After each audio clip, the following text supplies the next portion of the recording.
Good morning student. Today class 11th chemistry, myself Ritesh Singh. ठीक है, कल हमने Pauli exclusive principle, Aufbau principle और मून्स रूल के बारे में पढ़ा। आज हमारा नेक्स्ट टॉपिक है energy orbital of order of orbitals के बारे में। मैंने बता दिया था। आज हमारा मेन टॉपिक है इलेक्ट्रॉनिक कॉन्फ़िगरेशन ऑफ एलिमेंट। कैसे हम इलेक्ट्रॉनिक कॉन्फ़िगरेशन करते हैं एलिमेंट्स का, इसके बारे में हम पढ़ेंगे। तो पहले कल मैंने पढ़ाया था energy of orbitals lower energy to higher. पहले क्या था 1s, फिर उसके बाद क्या 2s2, फिर उसके बाद 2p6, फिर उसके बाद 3s2, फिर उसके बाद 3p6, फिर 4s2, 3d10, 4p6, 5s2, 4d10, 5p6, 6s2। कहने का मतलब ये 1s2 लिखना है, मतलब क्या है 0 1 से लेके 2 तक इसमें इलेक्ट्रॉन होंगे। यहाँ पे 6 मतलब कि 1 से लेके 6 इलेक्ट्रॉन p में भरे जा सकते हैं। ऐसे 2 इलेक्ट्रॉन की बात करेगा या इसमें number of electron in each subshell कितना होता है 2, s में 2 होता है, मतलब 1 भी हो सकते हैं 2 भी हो सकता है, लेकिन 2 से अधिक नहीं होगा। वैसे p में कितने हैं 6 हैं, 1 2 6, मतलब 1 भी हो सकता है 2 भी हो सकता है 3 4 5 6, लेकिन 6 से ज़्यादा नहीं। d में कहने का मतलब 1 to 10, मतलब 1 भी इलेक्ट्रॉन भरे जा सकते हैं और 10 तक भरे जा सकते हैं। f में 1 to 14 तक भरे जा सकते हैं। बात करें ऑर्बिटल में तो इसमें कितने ऑर्बिटल थे, 1 थे। इसमें कितने ऑर्बिटल थे, 3 ऑर्बिटल थे। एक ऑर्बिटल में 2 भरे जाएंगे तो कितने हो जाएंगे 6। वैसे इसमें कितने ऑर्बिटल थे, 5 ऑर्बिटल थे। तो 1 में 2 तो 5 में 10। इसमें कितने थे 7 ऑर्बिटल थे, 1 2, ठीक है। इसमें कितने भरे जाएंगे 14, यही होता है। ठीक है, और एक कल मैंने बताया था कि इसको लर्न करने के लिए क्या बताया था, नंबर बताया था। एक क्या नंबर बताया था 1 2 2 3 3 4 3 4 5 4 5 6 4 5 6 7 5 6, ये नंबर बताए थे। इसके हिसाब से भी आप याद कर सकते हैं इसे। ठीक है, अब आते हैं हम electronic configuration of element. Electronic configuration करते समय में तीनों रूल फॉलो करना होता है। पहला अबाउ प्रिंसिपल क्या कहता था कि हमेशा जब हम फिलिंग ऑफ इलेक्ट्रॉन करेंगे तो हम लोअर एनर्जी से हायर एनर्जी की तरफ जाएंगे। ठीक है। दूसरा था पॉली एक्सक्लूसिव प्रिंसिपल, ये क्या कहता था कि कोई भी दो इलेक्ट्रॉन एक जैसा चारों क्वांटम नंबर नहीं रखेगा। और हुंड्स रूल क्या था, रूल में क्या था, पहले हम क्या करेंगे हाफ फिल्ड करेंगे, मतलब सभी ऑर्बिटल में एक इलेक्ट्रॉन देंगे, उसके बाद पेयरिंग करना शुरू करेंगे। ठीक है, अब आते हैं एटॉमिक नंबर। एटॉमिक नंबर 1 है तो न्यूट्रल केस में नंबर ऑफ़ इलेक्ट्रॉन कितने होंगे, जितना एटॉमिक नंबर की बात होगी तो 1 इलेक्ट्रॉन होगा, इसमें 2 होगा, इसमें 3 होगा, इसमें 4 होगा, इसमें 5 होगा, इसमें 6 7 8 9 10, सो ऐसे एलिमेंट बढ़ते जाएंगे, वैसे वैसे उतने इलेक्ट्रॉन रहेंगे। कब, जब वो सिस्टम क्या हो न्यूट्रल हो, मतलब उस पर कोई चार्ज ना हो, ना पॉजिटिव ना नेगेटिव। ठीक है, 1 एटॉमिक नंबर ही, ये सब तो आपको याद होगा। मैंने पहला लेक्चर में यही शुरू किया था, कैसे एलिमेंट्स के नेमिंग करते हैं, क्या क्या नेम सिंबल्स होते हैं, एटॉमिक नंबर क्या होता है, मास नंबर क्या होता है, ये सब बातें मैंने बताया था। ठीक है, तो इलेक्ट्रॉनिक कॉन्फ़िगरेशन पहला है 1, तो किस में जाएगा 1s में, किस में जाएगा 1s में जाएगा। पहले वाले यही ना है एनर्जी, 1 इलेक्ट्रॉन है तो कितना बढ़ सकता है 2, लेकिन इसके पास कितना है 1, तो इसका इलेक्ट्रॉनिक कॉन्फ़िगरेशन क्या होगा 1s1, बस ख़त्म, उसके बाद कुछ नहीं। नंबर ऑफ़ इलेक्ट्रॉन इसमें कितने हैं 2 हैं, तो किस में जाएगा 1s में ही, क्योंकि इसके पास कैपेबिलिटी 2 की इलेक्ट्रॉन की है ना। देखो इसमें कैपेबिलिटी कितने की है 2 इलेक्ट्रॉन कैपेबिलिटी है, तो कितना होगा 1s2 में, ये हो जाएगा 2 इलेक्ट्रॉन बढ़ गया। मतलब अगर दिखाना चाहेंगे तो एक ऑर्बिटल ऐसे होगा, इसको दिखाना चाहेंगे तो एक ऐसे एक ऐसे, ऐसे भी दिखाया जाता है। ठीक है, उसके बाद है 3 इलेक्ट्रॉन्स है। 3 इलेक्ट्रॉन मतलब पहला क्या भरेगा 1s2, 2 इसमें भर गए, लेकिन अभी 1 इलेक्ट्रॉन बचा है, तो अगला ऑर्डर क्या है 2s2। 2s2 में कितना होगा 1 ही जाएगा, तो ऑर्डर बनेगा ऐसे। इसमें कितने 1 इलेक्ट्रॉन। अगला क्या है 4 इलेक्ट्रॉन है, तो पहला क्या होगा 1s2, 2 इसमें भर देंगे, और इसकी कैपेबिलिटी भी 2 की है तो इसको भी भर देंगे। अगला एनर्जी लेवल यही है, इसलिए हम पहले इसको भरेंगे, आगे का नहीं लिखना है, फिर जैसे जैसे भरते जाना है वैसे वैसे लिखते जाना है। अगला क्या है 5 इलेक्ट्रॉन है, तो पहले क्या भरेगा 5 में से 4 तो इसमें भर सकते हैं, 1s पहला है 1s, दूसरा है 2s, पहले 2 इसमें भर दिया, 2 इसमें, अभी भी 1 बच गया। तो अगला क्या आता है एनर्जी में 2p6, तो 2p6 मतलब p वाले में 6 इलेक्ट्रॉन जा सकते हैं, 2p डालेंगे लेकिन इलेक्ट्रॉन कितना बचा है 1, तो हम इसमें 1 भर देंगे।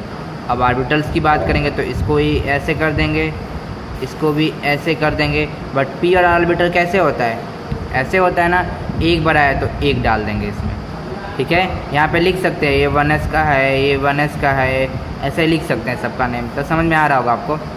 अगला है 6 है, तो 6 इलेक्ट्रॉन है तो इसमें कितना होगा 1s2 2s2, 4 इलेक्ट्रॉन हो गए, 2 बचा, 2 किस में आ गया p में, 2p2।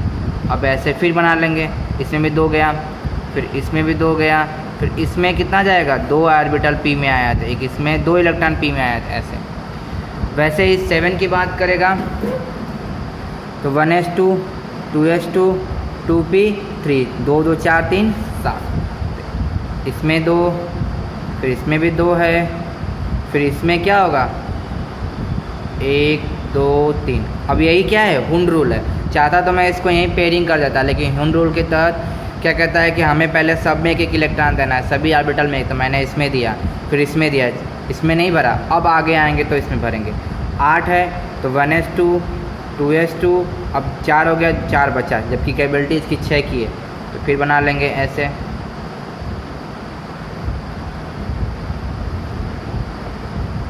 तीन तो भर गए, अब क्या है चौथा, तो फिर आएंगे यहाँ पे, चौथा यहाँ डाल देंगे। वैसे ही 9 है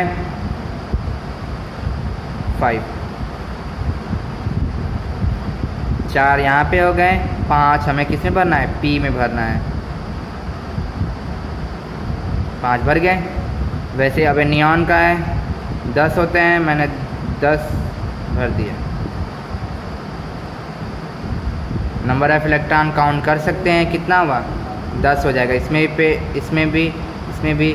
अब इसकी पेयरिंग, इसकी पेयरिंग, इसकी पेयरिंग, तो 6 इसमें, 2 इसमें, 2 इसमें, 10 इलेक्ट्रॉन हो गए, 10 इसके पास थे। तो यही होता है, ये क्या है 1s2 है, ये क्या है 2s2 है, ये क्या है 2p6 है। अब अगला जब जाएगा तो किस में जाएगा 3s1 में 2 में जाएगा, मतलब 3s1 होगा, फिर 3s2 होगा, अगला फिर 3p1, फिर 3p2 3p3 3p6, ऐसे 6 तक जाएगा। ऐसे 1 हम इंक्रीजिंग ऑर्डर में बढ़ते जाएंगे, जैसे जैसे इलेक्ट्रॉन्स बढ़ते जाएंगे वैसे उसी ऑर्बिटल को भरते जाएंगे, ठीक है।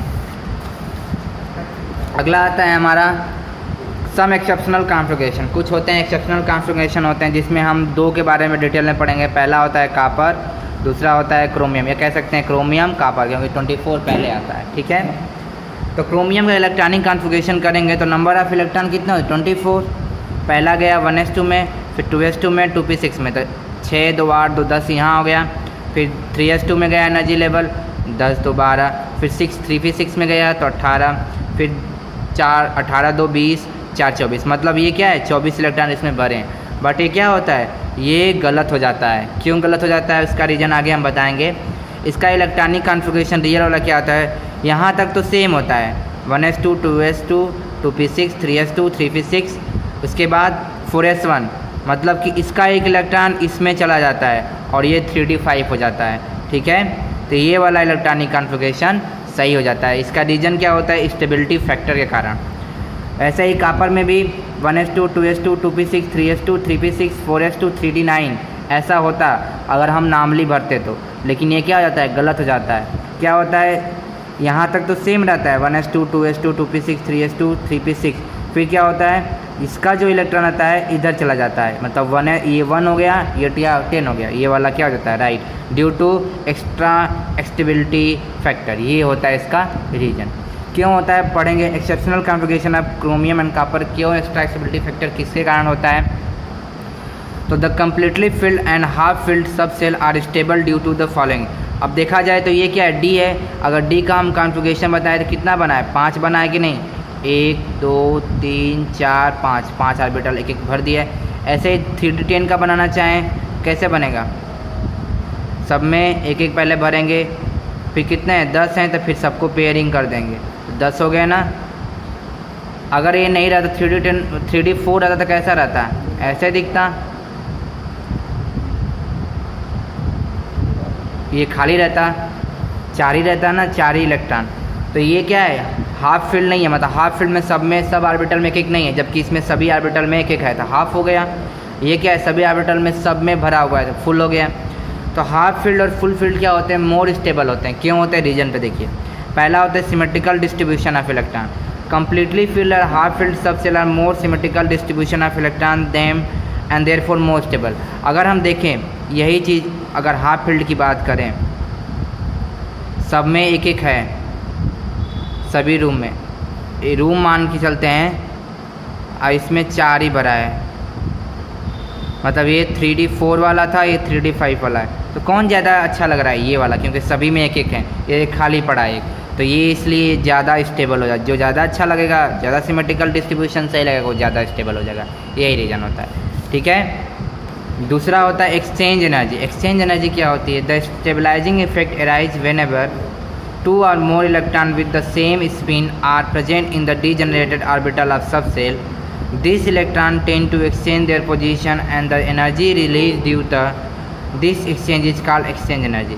क्या होता है, जब भी हाफ फील्ड या फुल फील्ड होता है तो इलेक्ट्रॉन जो सेम स्पिन के, देखो ये है सेम स्पिन के, सब है ना सेम स्पिन के, तो ये क्या करते हैं, अपनी प्लेस को चेंज करते हैं, क्योंकि सभी की एनर्जी लेवल सेम है, तो इधर उधर मूव करते हैं। तो मूव करेंगे तो कुछ भी मूव करेगा तो क्या होगा, एनर्जी का लॉस होगा। एनर्जी का लॉस मतलब स्टेबिलिटी बढ़ती है। जितनी एनर्जी कम होगी, एनर्जी जितनी कम होगी, डिक्रीज करेगी, उतनी ही स्टेबिलिटी इंक्रीज करेगी, मतलब इन्वर्सली प्रोपोर्शनल होता है। ठीक है, कह सकते हैं इन्वर्सली प्रोपोर्शनल होता है। ठीक है, स्टेबिलिटी के साथ। तो देखा जाए तो यहाँ पे एक पहला इलेक्ट्रॉन है, कितने जगह जा सकता है, यहाँ भी आ सकता है, यहाँ भी आ सकता है, यहाँ भी आ सकता है, यहाँ भी, मतलब इन चारों के साथ एक्सचेंज कर सकता है, मतलब 4 एक्सचेंज कर सकता है। दूसरा वाला कितना कर सकता है, यहाँ भी, यहाँ भी, यहाँ भी, क्योंकि इसके साथ तो हो चुका है, तो 3 एक्सचेंज करेगा। तीसरा वाला यहाँ भी, यहाँ भी, क्योंकि ये इसके साथ तो हो गया, इसमें भी और इसमें भी, तो 2 एक्सचेंज। ये वाला बचा तो 1 एक्सचेंज, मतलब टोटल एक्सचेंज कितना हुआ, 10 एक्सचेंज हो गया। टोटल कितने किए, 10 एक्सचेंज कर लिए, तो 10 एक्सचेंज किए तो ज़्यादा एनर्जी का लॉस हुआ, ज़्यादा एनर्जी का लॉस, इसलिए ज़्यादा स्टेबिलिटी इसको मिल गई। Due to this specific effect, stability of chromium and copper is more stable in configuration 3D5 and 3D10 rather than 4s2 3D4 and 4s2 3D9। मतलब 3D9 और 3D10 से, सॉरी 3D9 और 3D4 से ज़्यादा stability जाती है 3D5 और 3D10। इसका मेन कह सकते हैं एक्स्ट्रा स्टेबिलिटी फैक्टर, और एक्स्ट्रा स्टेबिलिटी फैक्टर किससे आता है, सिमेट्रिकल डिस्ट्रीब्यूशन से और एक्सचेंज ऑफ एनर्जी से। पहला क्या था, सिमेट्रिकल डिस्ट्रीब्यूशन से, दूसरा एक्सचेंज ऑफ एनर्जी से। ये 2 पार्ट से इनकी ज़्यादा स्टेबिलिटी आती है। अब अगला है सम अदर इलेक्ट्रॉनिक एक्सेप्शन और होते हैं जो उनको आप याद कर सकते हैं। नियोबियम 41 एटॉमिक नंबर, फिर मोल्बिडियम 42, रुदियम 44, फिर RH 45, फिर PD palladium 46, AG 47, lanthanum 57, GD 64। ये सब कुछ एक्सेप्शनल होते हैं, लेकिन ज़्यादा ये पूछता नहीं है। ज़्यादातर आपको इलेक्ट्रॉनिक कॉन्फ़िगरेशन में पूछता है 24 और 29। ठीक है, तो आज का आपका होमवर्क है write electronic configuration of element up to 180। 118 element तक आपको इलेक्ट्रॉनिक कॉन्फ़िगरेशन अपने नोटबुक पे लिखना है। ठीक है, नहीं समझ में आएगा तो आप मुझसे पूछ सकते हैं, नहीं तो बुक का हेल्प ले सकते हैं, अच्छे से समझ के लिखिएगा। ठीक है, thank you, have a nice day.